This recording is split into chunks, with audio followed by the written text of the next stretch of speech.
Bonsoir et bienvenue dans cette nouvelle édition du 7-8 Sport. Tout de suite, on passe au sommaire. En handball, Montigny-le-Bretonneux peut toujours espérer accrocher le podium de National 2 féminine après sa victoire contre Gagny. Interview à suivre avec l'entraîneur Philippe Létrange. Le coach sera accompagné de la gardienne Julie Vullier et de l'ailière droite Carole Wittelesser. Rugby, polémique à Versailles. Le club ne peut pas jouer le championnat de France à cause d'une anomalie dans le règlement. Tous les détails sont à suivre dans ce magazine. Course automobile, Ligny-Montin, Stéphane Panepinto a terminé 3e du trophée au Maserati World Series sur le circuit Paul Ricard dans le Var. Nous le recevrons dans cette émission pour décrypter ses bons résultats. Et puis en fin d'émission, comme tous les lundis, nous ferons un point sur tous les résultats sportifs du week-end dans le département. Maintenant, place à nos premiers invités.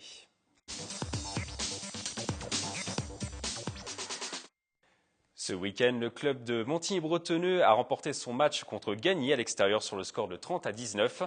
Une victoire qui permet aux Igny-Montaines de conserver leur 4e place dans ce championnat de National 2. À 2 journées de la fin du championnat, le club est même à égalité avec le 3e du classement Aubervilliers. Pour parler de ce match et de la fin du championnat de Montigny, nous recevons sur ce plateau le coach Philippe Létrange, la gardienne Julie Vullier et l'ailière Carole Wittelesser. Bonsoir. Bonsoir. Bonsoir. Vous avez remporté donc ce match avec 10 buts d'avance. Tout simplement, est-ce que le match, vous l'avez rendu facile ou est-ce qu'il était si simple que ça? Il n'était pas simple parce qu'aucun match est simple. Surtout, on rencontrait l'équipe de Gagny qui jouait pour ne pas descendre. Il fallait absolument qu'elle gagne pour toujours espérer rester en National 2. On a mis une mi-temps. Et puis après, peut-être que Gagny a baissé de régime. Et puis nous, on a eu très peu d'échecs au tir, ce qui nous a permis de prendre le large assez facilement sur la deuxième mi-temps. Et qu'est-ce qui a fonctionné du coup, Carole? C'était l'attaque vraiment qui a fonctionné. Vous avez quand même marqué 30 buts sur cette rencontre. Les automatismes étaient là. C'était plus la défense. C'est ce qui nous a permis de ne pas prendre l'eau parce que Gagny était très en forme sur la première mi-temps. Et par contre, on gagnait que d'un but justement à la mi-temps, alors qu'en deuxième mi-temps, on a commencé à enchaîner les contre-attaques.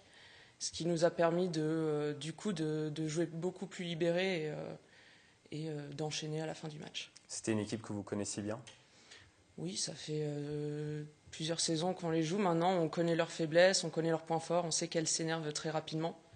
Et donc, justement, il ne fallait pas lâcher à la mi-temps et direct enfoncer le clou au retour du vestiaire pour justement ne pas leur permettre de revenir. Et du coup, Julie Vullier, cet aspect psychologique, il a joué sur cette rencontre, vraiment? Oui, il a joué. Puis pour moi, c'est vrai que c'est un match un petit peu particulier contre Gagny, parce que j'ai mes anciennes coéquipières qui font partie de cette équipe. Donc moi, c'est une équipe que je craignais, mais on a su élever notre niveau de jeu. On sortait de plusieurs défaites. On avait à cœur surtout de gagner. Et voilà, on a pu imposer notre jeu. Gagny manquait de banc, manquait de fond aussi. Et il y a d'autres matchs, on les aurait peut-être perdus, mais celui-là, on l'a gagné et on s'est donné les moyens. Il a fait du bien. Cette victoire a fait vraiment, vraiment du bien. Vous avez concédé seulement 19 buts sur cette partie. Vous-même, vous avez réalisé quand même un match assez correct avec 6 parades. Est-ce que vous avez été aussi peut-être la clé du match au final? La clé, je ne sais pas. Après, c'est vrai que le poste de gardien de but est assez particulier. On dépend énormément de la défense. Ça faisait longtemps que je n'avais pas vu cette défense-là. J'avais des filles qui avaient envie, qui combattaient. Du coup, les tirs sont plus faciles à arrêter. On va dire que le poste de gardien de but, je suis très dépendante de mes joueuses et elles nous ont vraiment aidés. Et donc la défense a répondu présente sur ce rôle. Exactement. Je pense qu'on les a asphyxiées en défense, elles ont perdu beaucoup de balles et puis derrière on a des joueuses qui courent, des joueuses qui vont vite et on en a su en profiter et tant mieux. Vous êtes 4e actuellement au championnat, au classement du championnat national 2, à 2 journées de la fin du championnat. Est-ce que les objectifs sont remplis, tout simplement? On devait terminer dans les 5 premiers, c'était l'objectif principal du club au départ. Maintenant, on s'est mis un peu à rêver au cours de la saison et c'est une saison mitigée. Oui, on a rempli les objectifs et puis on est un peu déçu parce qu'on a eu une première place et une deuxième place assez longuement là, pendant la saison. Justement, il n'y a pas un petit regret sur cette saison. Vous étiez premier au mois de février.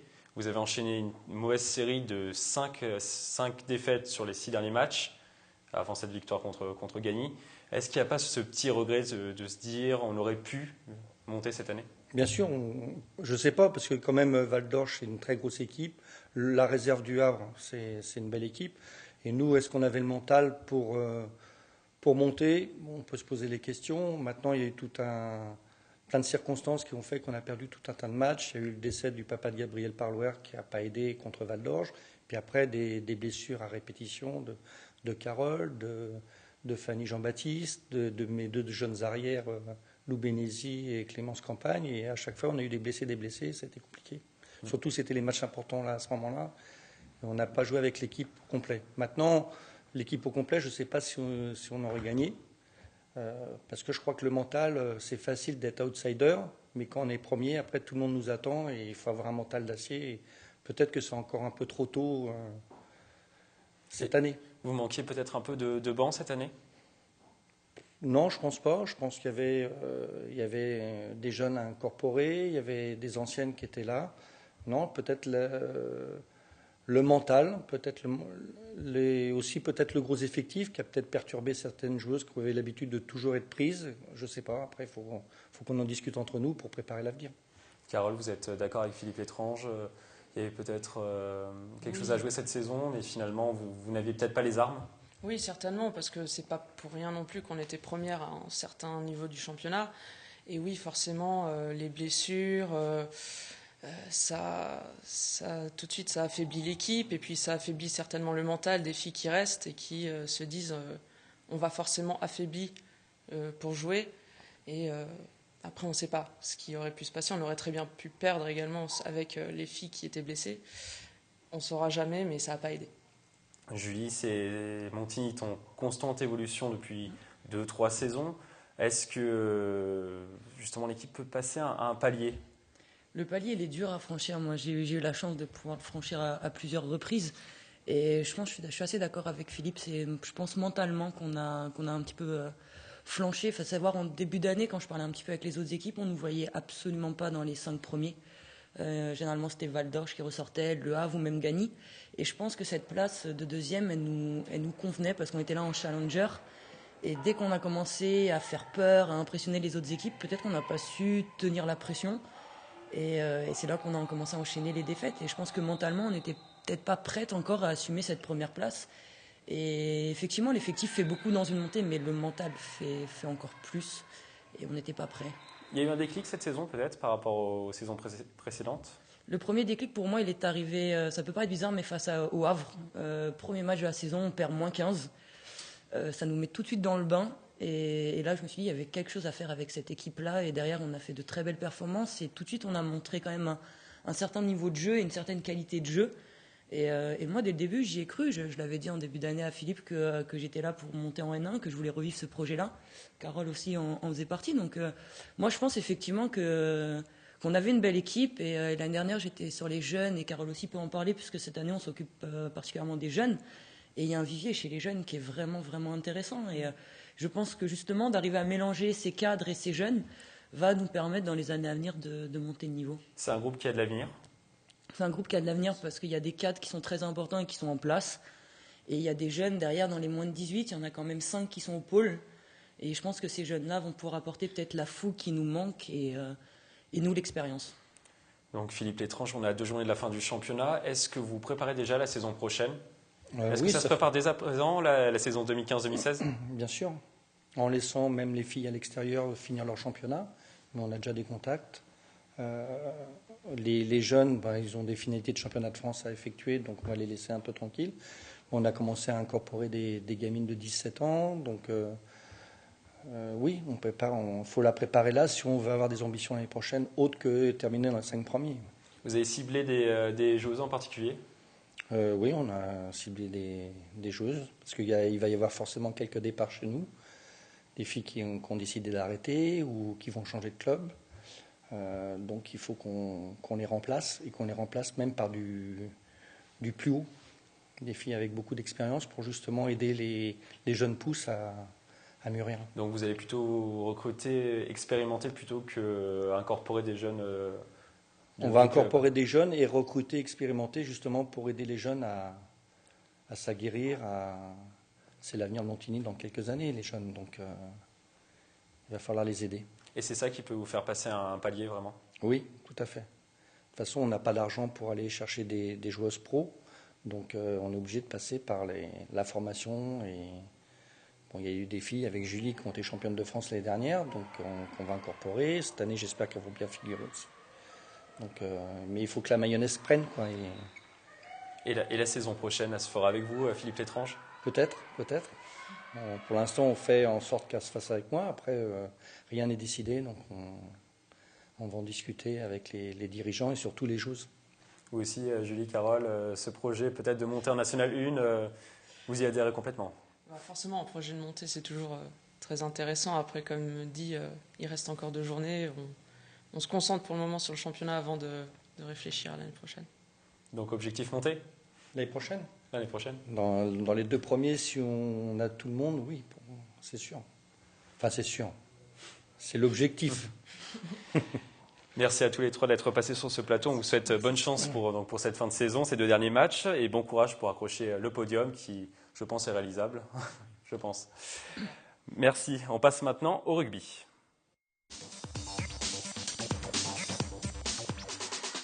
On continue ce magazine par une polémique. Le club de rugby de Versailles ne participera pas au championnat de France Excellence B. La faute à un point du règlement établi par la Fédération française de rugby. La qualification avait pourtant été validée sur le terrain après une victoire contre Beauvais combinée à une défaite douille sur le terrain de Courbevoie. Le montage est signé Romain Ruspini, William L pour les images. Le bonheur aura été de très courte durée. Le 19 avril dernier, le Rugby Club de Versailles pensait avoir arraché sa qualification pour les championnats de France d'Excellence B en remportant son match contre Beauvais sur le score de 26-8.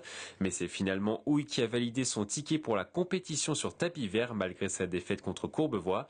La raison, le classement général du championnat a été totalement remanié suite au forfait d'Hérouville. Le problème, c'est qu'en déclarant forfait, bien sûr, il perdait le match 25-0. Mais comme il avait déjà 2 forfaits dans l'année, il a été déclaré forfait général. Et le règlement dit que quand un club est forfait général, on recalcule tout le classement et tous les clubs qui ont joué contre cet adversaire-là gagnent les matchs par 25-0 avec le point de bonus offensif. Pour Versailles, nous, on avait gagné les 2 rencontres avec le point de bonus offensif, donc on avait déjà 10 points, 2 fois 5, donc on ne gagnait rien. Par contre, Houille avait perdu à Hérouville avec 0 points. Donc il s'est retrouvé le mercredi soir ou le jeudi avec 5 points en lieu et place des 0 points qu'il avait. Une véritable déception pour les joueurs de la Cité Royale. Les rugbyman versaillais avaient redoublé d'efforts à l'entraînement ces derniers mois pour arracher leur qualification. Évidemment, la déception a été très très grande pour les joueurs qui, encore le jeudi soir, pensaient qu'ils allaient jouer en 32e de finale le dimanche d'après. Quand on sait que la qualification au championnat de France, pour les joueurs de rugby, c'est le Graal, c'est la conquête, quoi. Donc ça a été une très grosse déception et il a fallu tourner la page. Suite à cette annonce, Versailles a contacté le département des compétitions de la Fédération française de rugby pour demander des explications. Donc actuellement, nous sommes en train de contacter la fédération. Nous allons faire une lettre recommandée pour expliquer quand même que si les règlements existent, il faut quand même essayer de voir un peu de les modifier ou les ajuster parce qu'un règlement, en tout cas, doit être équitable. La saison des Versaillais est donc terminée. Le club va préparer dès à présent l'exercice 2015-2016. Pour la petite histoire, où il s'est fait éliminer dès le premier tour des championnats de France par Rennes après 2 défaites 30-15 et 26-7.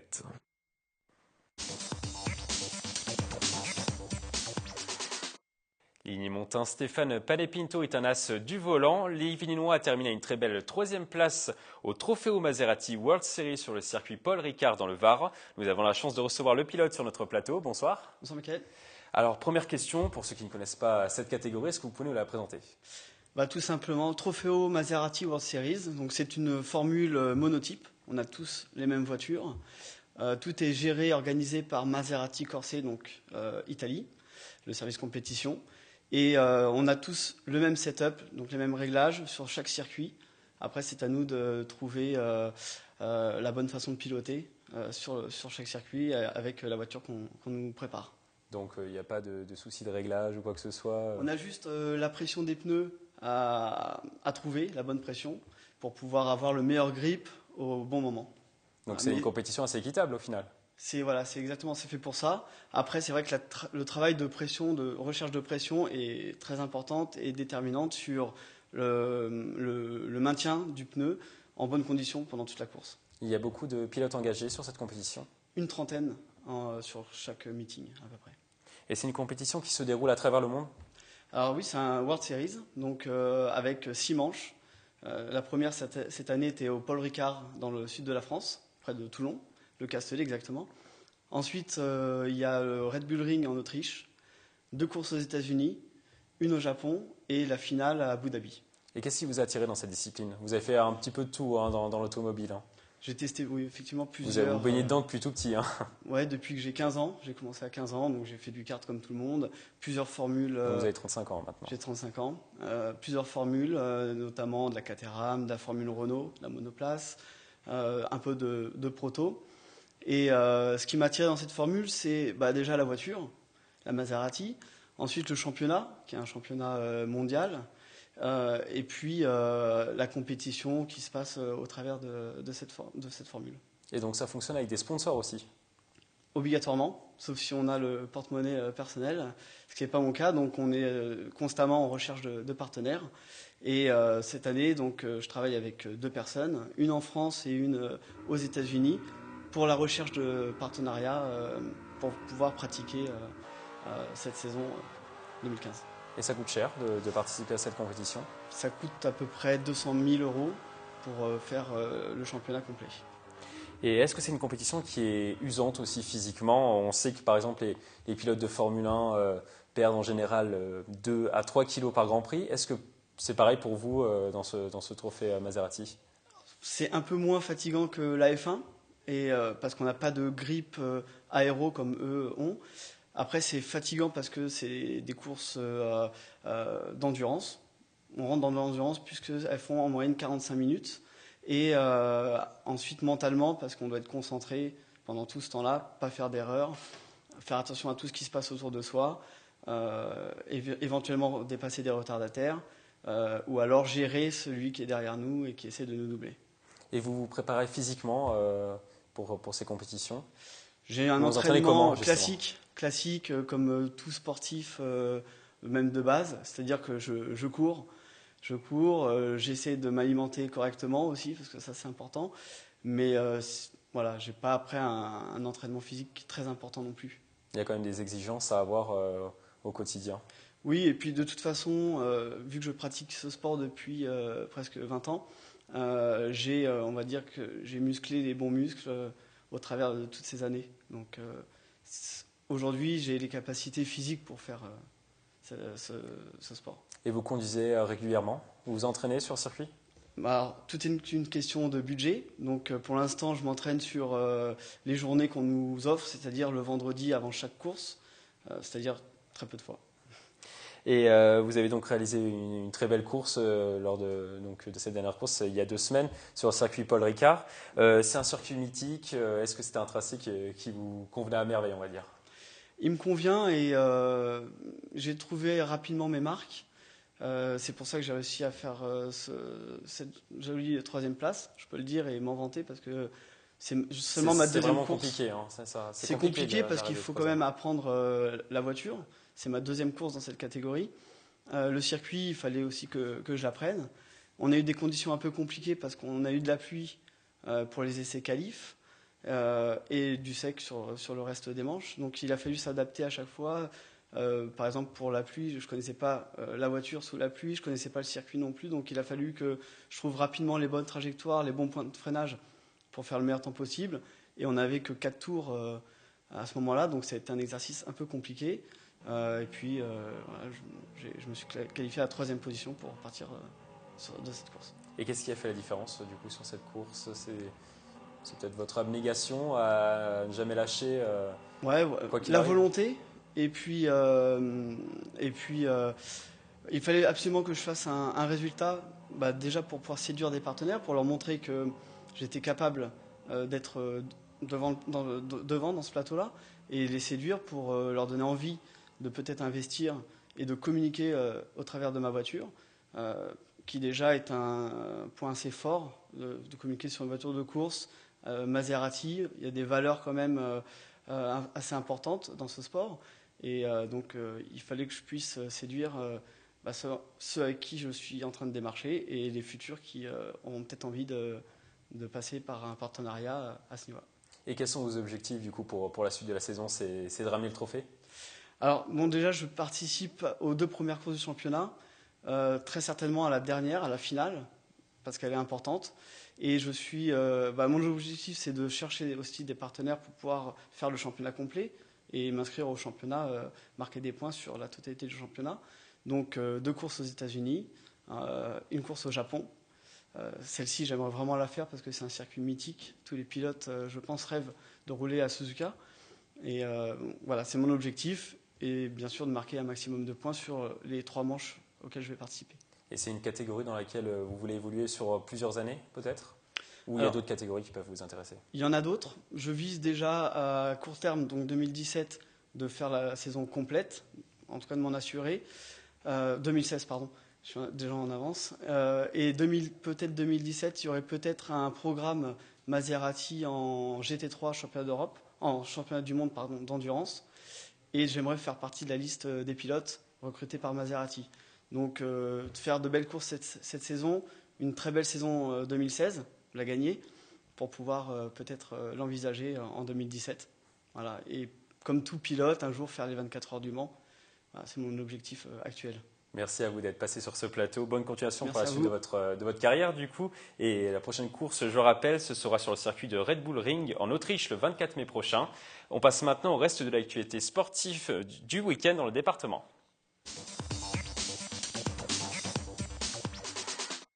C'est officiel, la piscine de Maurepas va officiellement fermer ses portes. Un audit a démontré que plusieurs éléments de la structure subissent une corrosion avancée qui menace la stabilité de la piscine. Conséquence, les animations seront évidemment suspendues en attendant une possible réhabilitation des locaux dans les prochains mois ou la construction d'un nouveau centre nautique. Le club de plongée de Saint-Quentin en Yvelines plongera désormais à la Palme Plaisiroise des Clés-sous-Bois ou à Montfort-l'Amaury. En football, les matchs de l'Étoile sportive de Trappes ont été annulés ce week-end. Une décision prise par un arrêté municipal suite au décès par balle du jeune Moussa Conté à Trappes et à la blessure de Daouda. 2 jeunes licenciés dans le club de Saint-Quentin-en-Yvelines. Pour le président de Trappes, Moustapha Larbaoui, c'était la meilleure solution à prendre. On l'écoute.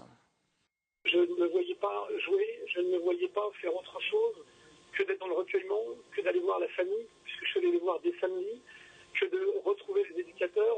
On va se retrouver prochainement pour l'avenir parce qu'il faut qu'on continue. Il y a un après. À mon sens, c'était la meilleure chose à faire, même si on sait qu'il faudra continuer évidemment. Et sur les installations de Trappes, à mon sens, il ne fallait pas créer de point de fixation pour je ne sais quoi, ce n'était pas le moment. Voilà ce que j'ai estimé. J'ai été suivi par la municipalité. Et tous les éducateurs qui ont trouvé l'initiative intéressante, effectivement. L'équipe senior de Trappes jouera le 17 mai prochain sur le terrain de La Parisienne. En division honneur de football, l'espoir d'une montée en CFA2 s'est arrêté ce week-end pour Versailles. L'équipe s'est inclinée 2-1 contre l'avant-dernier du classement Melun qui a réalisé un match surprenant sur la pelouse du stade Montboron. Une contre-performance qui coûte très cher aux Versaillais. Au classement, les Versaillais sont toujours 2e du championnat, mais se retrouvent relégués à 8 points du leader Saint-Maur à 3 journées de la fin de la saison. Versailles restera donc en division honneur cette année et devrait figurer parmi les favoris du championnat la saison prochaine. Toujours en football, mais cette fois-ci en première division de district, Élancourt n'y arrive toujours pas. Les Saint-Quentinois ont perdu à l'extérieur contre la Selle Saint-Cloud, score final 2-0. Une équipe qui lutte également pour sa survie dans ce championnat. Au classement, très mauvaise opération pour Élancourt. L'équipe reste à la 11e place du championnat avec 28 points engrangés en 19 journées. Les Élancourtois pourraient même se retrouver derrière Guyancourt si Guyancourt remporte son match en retard. Le classement de ce championnat de première division de district est toujours dominé par Maurepas. Enfin, il y avait du tennis ce week-end. On disputait les finales de l'Open de tennis d'Élancourt ce samedi. Chez les dames, c'est la Russe Lyula Fedosova qui est sortie vainqueur dans son duel face à la Française Magali Girard. Le score est assez sévère, 6-2, 6-0 dans un match très disputé qui a duré plus de 1h30. Chez les hommes, pas de surprise, c'est le favori Rudy Coco qui a soulevé le trophée sur le cours Suzanne Lenglen du Parc des Sports Guy Boniface. Le Français a dominé Eli Nichana, un joueur formé dans les Yvelines. Le score 7-5, 3-6, 6-1 en un peu plus de 2h30. On passe à l'agenda du week-end. Il y aura du football américain ce samedi avec les Templiers d'Élancourt. Les Élancourtois reçoivent les Argonautes d'Aix-en-Provence ce samedi donc à 20h au complexe sportif Europe. Ce sera le match de la dernière chance pour les Saint-Quentinois. Actuellement à la 6e place du classement, les Templiers peuvent encore espérer accrocher une place en Coupe d'Europe. Pour cela, ils doivent impérativement remporter leur match ce week-end. Ce ne sera pas simple. Les Argonautes sont 2e du classement avec un match en moins. Un autre rendez-vous à ne pas manquer. En baseball, les Cougars de Montigny-Bretonneux reçoivent le 2e du classement Clermont-Ferrand ce dimanche à partir de 11h au stade Jean Maréchal. C'est la rencontre à ne pas perdre pour les Cougars. Les Saint-Quentinois sont pour l'instant à l'avant-dernière place du championnat. Une victoire contre Clermont-Ferrand pourrait leur permettre de croire encore à une montée en première division. Il y aura également du handball à Montigny-le-Bretonneux. Les Igny-Montins reçoivent Lisieux pour le compte de la 21e journée du championnat. Un match qui s'annonce plutôt facile pour Montigny. Les filles Philippe Létrange sont 4e du classement. Les joueuses de Lisieux pointent quant à elles à la 10e place. Si vous voulez soutenir Montigny-Bretonneux, la rencontre est programmée samedi à 20h30 au gymnase Pierre de Coubertin. C'est la fin de ce 7-8 Sport. Merci de l'avoir suivi. Je vous retrouve lundi prochain pour un nouveau magazine. Passez une excellente semaine sportive. Très bonne soirée sur TV Fil 78.